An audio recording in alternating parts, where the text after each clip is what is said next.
galit, respeto, pagmamahal. Bakit may Quadcom? Bakit nagsama-sama ang public accounts, ang public order and safety, ang dangerous drugs at human rights? Sapagkat pare-pareho ang mga taong pinapatawag namin to shed light on what is happening to our country. Ang proliferation ng illegal pogo sa ating bansa dahilan sa pagdagsa ng mga Chinese na mahigit kumulang na 300,000. Ang tanong ay ganito, sino ang nagbigay ng birth certificate sa kanila na naniniwala kaming fraudulently acquired? Paano sila nakakuha ng passport? Paano sila nakabili ng large tract of land samantalang marami tayong mga kababayan na wala man lang maliit na lupa na pagtatayuan ng kanilang bahay? Fraudulently acquired lands through bogus corporations. Sinabi ng dating leader ng past administration na ginawa niya ang nagawa niya sapagkat, as I quote, I love this country. Billions of pogo money exchange hands between these Chinese and some high public officials in the past administration. Pagmamahal ba sa bayan ito? Or tulad ng sinabi ng Biblia, the love of money is the root of all evil. Pagmamahal ba sa bayan? If you allowed the hundreds of thousands of Chinese to come here who do not even love this country?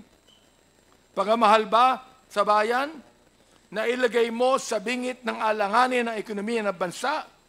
Aber, gumanda ba ang bansa natin? Nabawasan ba ang korupsyon?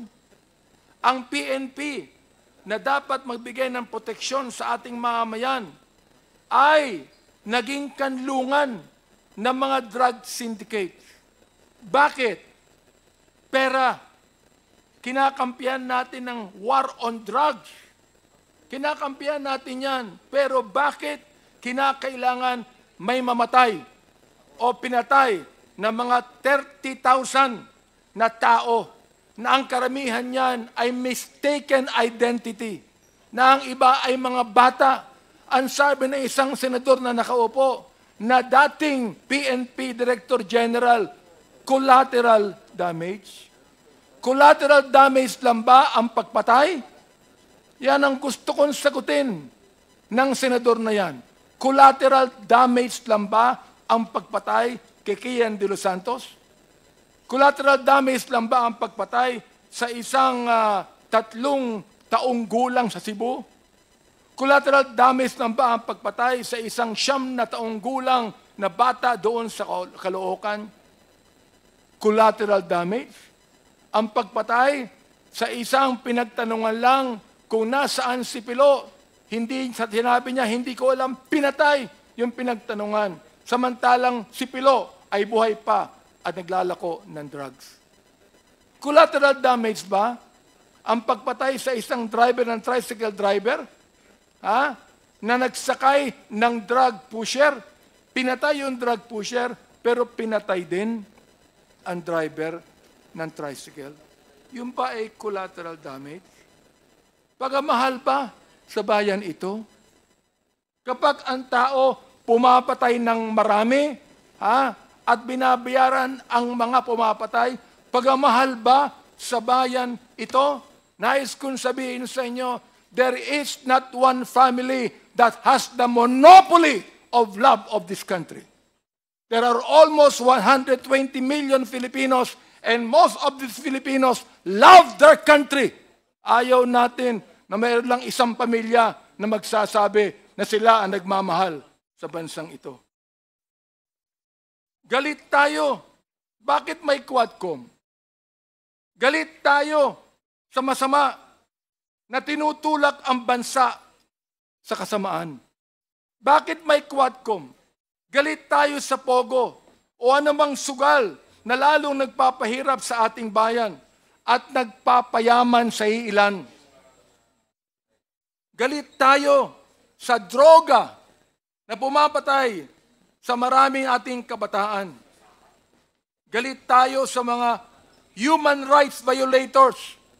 Ito man ay agents ng pamahalaan o NPAs o terorista o mga kriminal na naghahasik ng kaguluhan sa ating mahal na bayan. Hindi po tayo terorista. Ano po?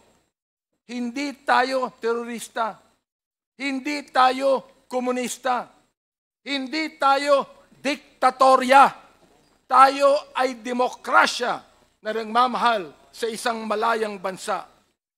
May respeto sa saligang batas, sa karapatang pantao, sa mararangal na mga public officials, lalo na sa taong bayan.